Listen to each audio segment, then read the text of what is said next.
अस्सलाम वालेकुम स्टूडेंट्स। हम लोगों ने पहले न्यूमेरिकल्स ऑफ यूनिट मतलब बता रही हूँ कि हमने न्यूमेरिकल्स यूनिट 13 तक कर लिए। आज हम स्टार्ट कर रहे हैं न्यूमेरिकल्स यूनिट 14 के चैप्टर का नाम है इलेक्ट्रोस्टैटिक। और इलेक्ट्रोस्टैटिक आपको पता है बेसिकली क्या है? इलेक्ट्रोस्टैटिक एक स्टडी है जिसमें आप फोर्स स्टडी करते हैं कि दो चार्जेस के बीच में कितनी फोर्स लग रही है। एक्चुअली कोई भी दो चार्जेस के बीच में या तो फोर्स ऑफ अट्रैक्शन लग रही होती है या फिर फोर्स ऑफ रिपल्जन। सही।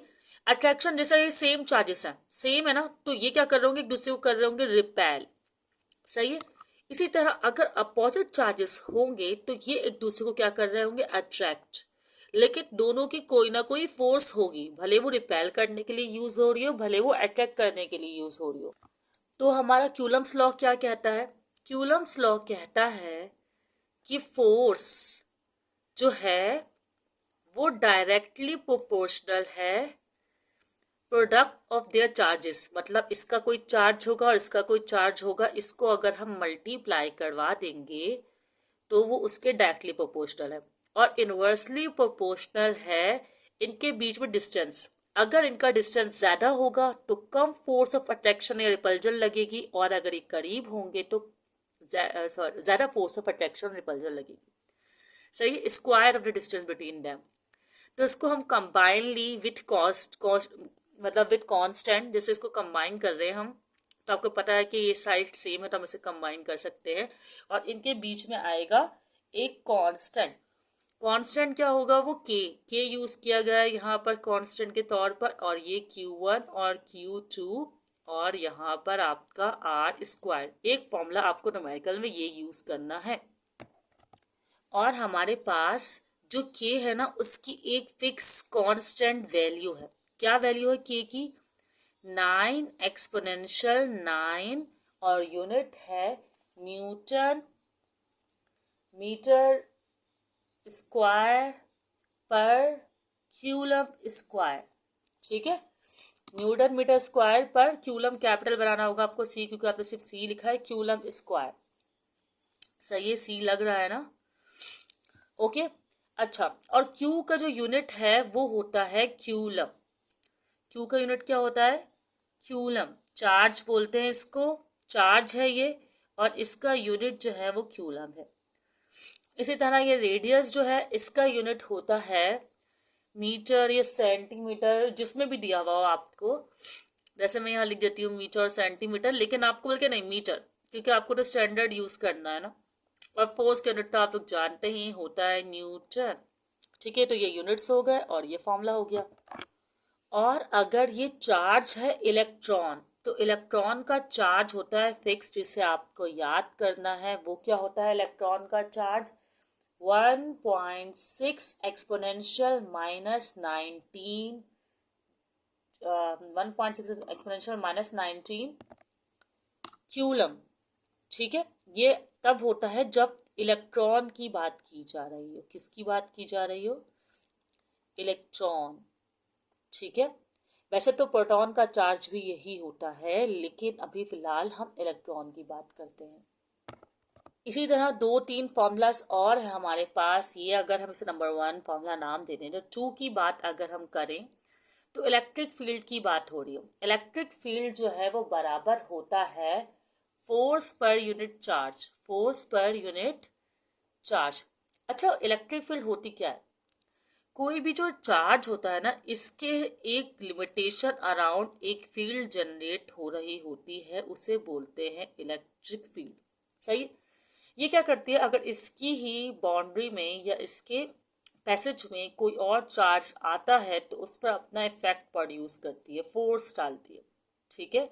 तो इस फील्ड के लिए यहाँ फॉर्मूला ये है। ओके। और फोर्स का जो यूनिट होता है वो तो आपको पता है न्यूटन है। क्यूलम का यूनिट जो होता है, सॉरी, चार्ज का जो यूनिट होता है वो है क्यूलम। सही है। और इलेक्ट्रिक फील्ड का यूनिट होता है, यहाँ पर इलेक्ट्रिक फील्ड का यूनिट बन रहा है न्यूटन पर क्यूलम। सही है, फॉर्मूले के अकॉर्डिंग। वैसे इलेक्ट्रिक फील्ड इंटेंसिटी से बोलते हैं, इलेक्ट्रिक फील्ड नहीं। इलेक्ट्रिक फील्ड इंटेंसिटी का एक और भी फॉर्मूला होता है जिससे मैं आपको बताती चलूँ। कौन सा फॉर्मूला होता है इलेक्ट्रिक फील्ड इंटेंसिटी का? फॉर्मूला होता है वोल्टेज, हाँ, voltage, change in voltage upon per unit radius, मतलब V अपॉन R। वैसे से हम change in voltage, change in, इस तरह बोल सकते हैं। यहाँ पर इस तरह का फॉर्मूला जो होता है इलेक्ट्रिक फील्ड डेंसिटी का होता है। इस वक्त अगर हम देखें तो यूनिट बन रहा है इसका इसका तो आपको पता है वोल्ट ही होता है यूनिट, सही है। और इसका यूनिट जो है वो मीटर ही होगा, लेकिन इसका यूनिट बन जाएगा न्यूटन, सॉरी न्यूटन नहीं बनेगा इस वक्त, वोल्ट पर मीटर, वोल्ट, सही है। अगर मैं से यहाँ मेंशन कर दूं, ये है वोल्ट, सही है। तो ये तीन फॉर्मूला सभी हमारे पास हो गए। उसके अलावा वोल्टेज के अगर हम फॉर्मूला की एक बात करें, यहाँ वोल्टेज भी निकालना होता है। तो एक तो फॉर्मूला है V is equal to I R, most common, उसे हम आगे यूज करेंगे। यहाँ पर जो फॉर्मूला यूज होगा वो होगा वर्क अपॉन चार्ज। ये वर्क है तो ये जूल में रिप्रेजेंट किया जाएगा, ये चार्ज है तो ये क्यूलम में रिप्रेजेंट किया जाएगा, और ये वोल्ट में ही रिप्रेजेंट किया जाएगा, सही। अच्छा, अगर आगे कोई और भी फॉर्मूला न्यूमेरिकल में यूज हो रहा हुआ तो मैं उसको समझा दूंगी कि उसका यूनिट क्या है और कैसे करना है। अभी हम आगे क्वेश्चन स्टार्ट करते हैं अपना पहला न्यूमेरिकल। ठीक है स्टूडेंट्स, हम क्वेश्चन नंबर 1 स्टार्ट कर रहे हैं। अब मैं आपको इसका सवाल जो है वो स्क्रीन पर शो कर दूंगी। अभी पढ़ती हूँ मैं सवाल। कह रहे हैं कि what is the electric force of repulsion, what is the electric force of repulsion. तो इलेक्ट्रिक फोर्स ऑफ रिपल्जन मालूम करने को कह रहे थे, दैट्स मीन फोर्स मालूम करने को कह रहे हैं। ये मैंने लिख दिया। आगे क्या कह रहे हैं, बिटवीन द इलेक्ट्रॉन्स, इलेक्ट्रॉन्स के लिए मालूम करने को कह रहे हैं। तो मैंने आपको बताया था, ऊपर है स्क्रीन पर, मैं आपको शो कर देती हूँ कि इलेक्ट्रॉन के लिए चार्ज आपको याद होना चाहिए, ये रहा, ठीक है। इलेक्ट्रॉन के लिए आपको ये क्यू जो है वो प्लेस करना है, सही। करें हम ये क्यू प्लेस? जी बिल्कुल करते हैं, ठीक है। तो क्यू आपके पास हो गया 1.6 एक्सपोनेंशियल माइनस 19 क्यूलम, सही।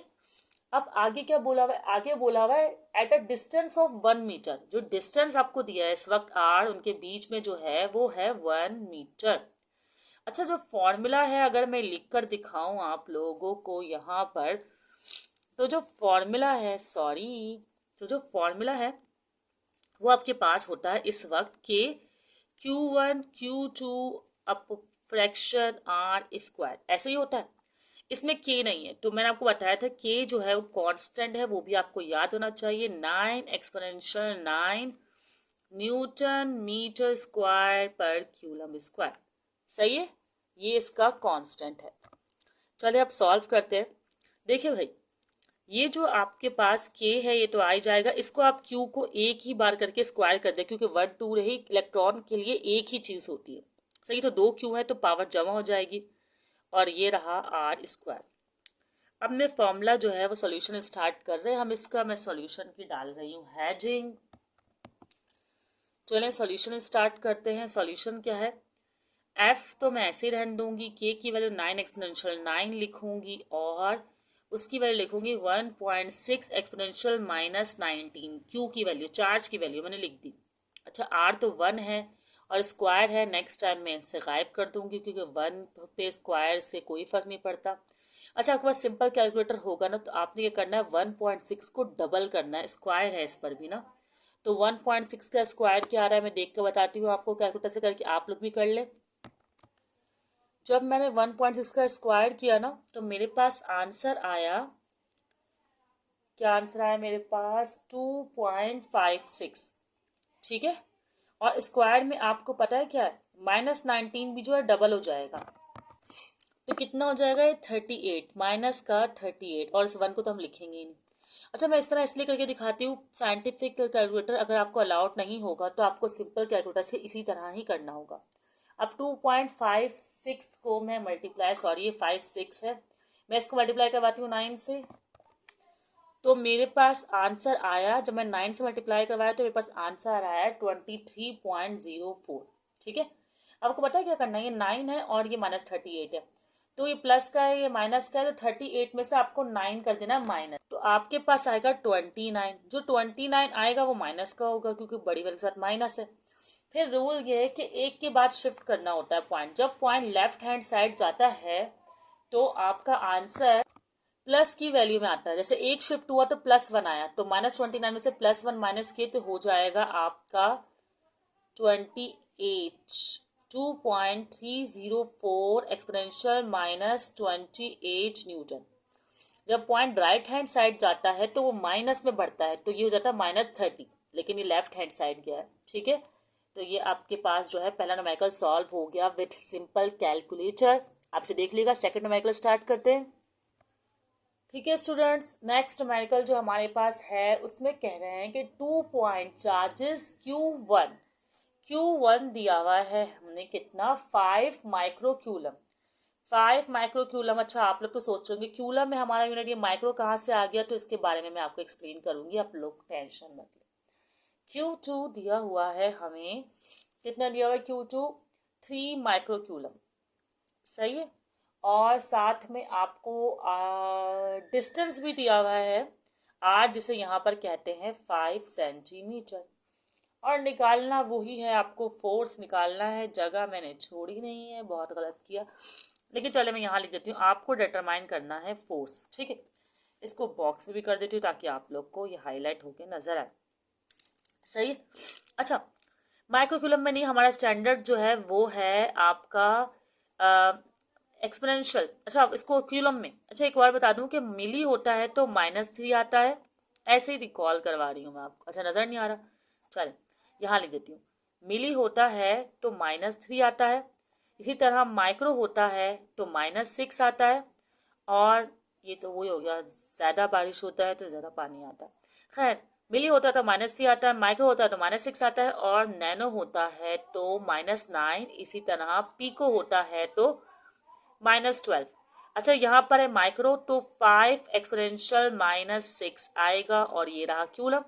इसी तरह यहाँ पर हो जाएगा 3 एक्सपोनेंशियल -6 और ये क्यूलम।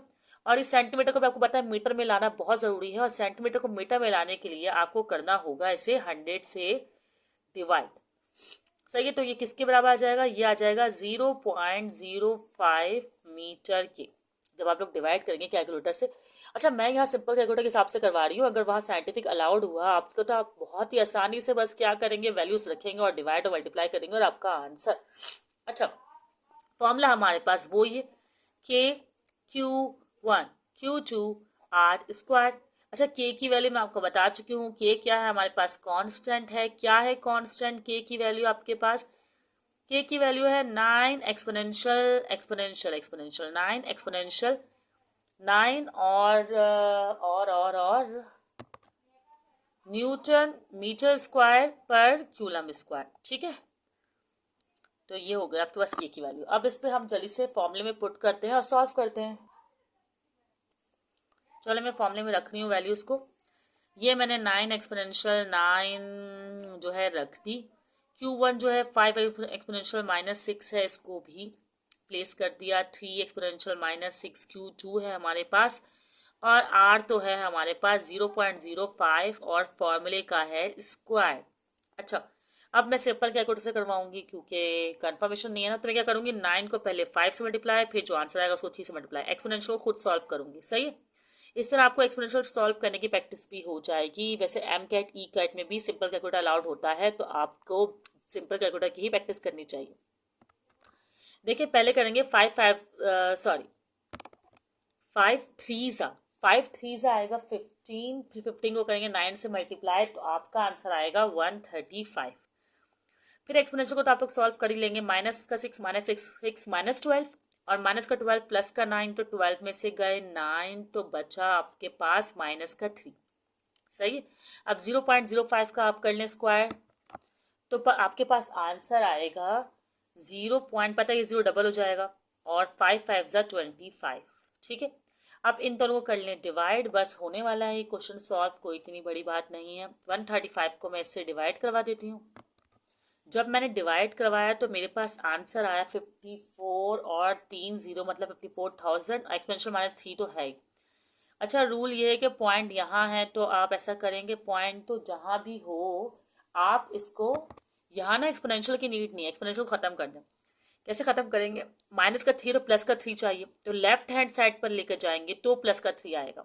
सही है, तो लेफ्ट हैंड साइड कितना, 3, 1 2 3, तो आपका आ गया 54। यहाँ पॉइंट पॉइंट मेंशन करते नहीं है, और ये हो गया न्यूटन आंसर।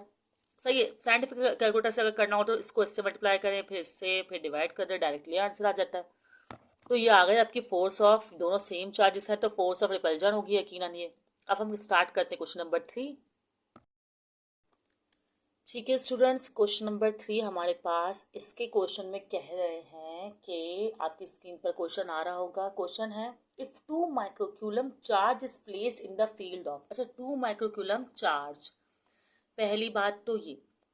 अच्छा, 2 माइक्रोक्यूलम चार्ज बराबर किससे हुआ, 2 एक्सपोनेंशियल -6 के, आप लोग को मैं पहले बता चुकी हूँ। सही, आगे कह रहे हैं is placed in the field of, field बोला हुआ है ना, और न्यूटन पर कूलम बोला हुआ है, तो आप लोग को इलेक्ट्रिकल फील्ड दी हुई है। क्या दी हुई है, इलेक्ट्रिकल फील्ड इंटेंसिटी कितनी दी हुई है, 3.42 एक्सपोनेंशियल 11 न्यूटन पर कूलम। ठीक है, अच्छा आगे क्या बोला हुआ है, what will be force on it, force मालूम करनी है। अच्छा, एक फॉर्मूला लिखवाया था मैंने आप लोग को, मैं आप लोग को दिखा देती हूँ फॉर्मूला। देखिए ये फॉर्मूला था जिसमें electrical field intensity force upon charge के बराबर थी। आपके पास चार्ज है और इलेक्ट्रिक फील्ड इंटेंसिटी है, तो फोर्स मालूम करनी है, कोई मुश्किल बात नहीं है। चलें, फोर्स मालूम करनी है हमें, तो हमारे पास फॉर्मूला है इलेक्ट्रिक फील्ड इंटेंसिटी का, E is equal to F by Q. सही है, तो एफ के लिए क्या हो जाएगा, यही फॉर्मूला, ये क्यू वहां जाके मल्टीप्लाई हो जाएगा तो हो जाएगा ई क्यू। सही, अब हम अपना क्वेश्चन अप्लाई कर रहे हैं। एफ इजिकल टू ई जो है वो है हमारे पास 3.42 एक्सपोनेंशियल 11 है, माइनस का 11 तो नहीं ना, हाँ 11 मल्टीप्लाई बाय क्यू हमारे पास कितना था, 2 एक्सपोनेंशियल -6। अच्छा, मैं सिंपल कैलकुलेटर के हिसाब से करवाती हूँ क्योंकि साइंटिफिक से करना तो बहुत ज़्यादा आसान है, कोई मुश्किल बात नहीं। ये वैल्यू रखी, मल्टीप्लाई किया, इस वैल्यू से आंसर। लेकिन आप लोगों को क्या करना है, सिंपल कैलकुलेटर से तो इसको मल्टीप्लाई करना है इससे। जब मैंने इन दोनों को मल्टीप्लाई किया 3.42 को 2 से, तो आंसर आया 6.84।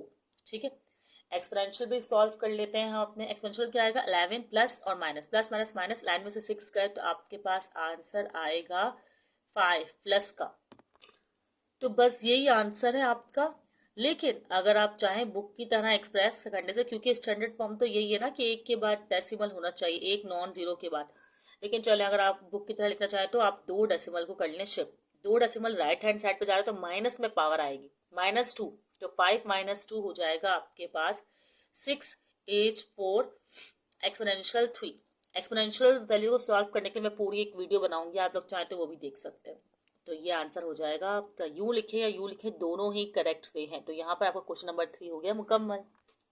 ठीक है स्टूडेंट्स, क्वेश्चन नंबर 1 से लेकर 3 तक हमने यहाँ पर कर लिए हैं। बाकी के 3 क्वेश्चन मैं नेक्स्ट पार्ट में आप लोग को करवा दूंगी, इसकी अच्छी तरीके से प्रैक्टिस कर लीजिएगा। साइंटिफिक कैलकुलेटर अलाउड हो तो और भी अच्छी बात है, सिंपली सॉल्व हो जाएगा, नहीं अलाउड हो तब भी हम सॉल्व कर सकते हैं, कोई ऐसी मुश्किल बात नहीं है। एक्सपोनेंशियल सॉल्व करने में कोई प्रॉब्लम हो रही हो तो उस नोटेशन, एक्सपोनेंशियल नोटेशन से स्टैंडर्ड फॉर्म में आना है जो भी, इसको भी मैं आपको एक और वीडियो बनाकर समझा दूंगी। ठीक है स्टूडेंट्स, अल्लाह हाफिज़, और चैनल को सब्सक्राइब कर दीजिएगा। अल्लाह हाफिज़ स्टूडेंट्स।